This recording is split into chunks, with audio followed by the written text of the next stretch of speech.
Two young men are traveling across the country to raise awareness and funds for autism spectrum disorders. They made a stop this morning in Peterborough, and our Steve Guthrie was there. Jonathan Howard left St. John's, Newfoundland in March and hooked up with Terry Robinson in Ottawa last week. They ran and rolled into Peterborough this morning.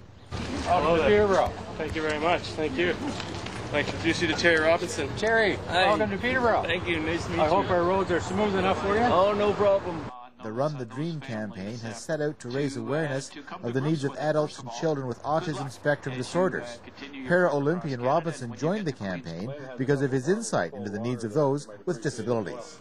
I have first-hand experience and knowledge of how important it is, regardless of what disability you may have, to have the support and the services available in order to lead an active lifestyle, which I've been fortunate to do. Gail LaLiberte from Autism Ontario says locally there are several services in short supply. There's a real cry right now for supports for adults.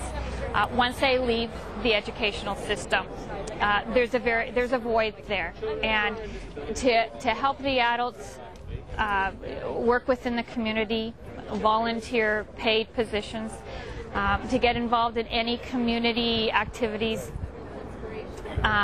living independently, living with some supports. That's where there's a real cry. And as a society, I think we're going to try to put a lot of emphasis towards the adults. Along with raising awareness of the needs of people with autism, the Run the Dream campaign is looking to raise $2.5 million. Now, people say, $2.5 million, and I say yes, and they say in 8,500 kilometers, I said yes. But if you break it down, just like the run, step by step, day by day, that $2.5 million doesn't seem that much when you put in perspective of this population of Canada, which it works out to less than 10 cents for every Canadian. Howard and Robinson's next stop is tomorrow morning in Millbrook. They hope to finish up in Victoria in December. Steve Guthrie, CHEX News Watch, Peterborough.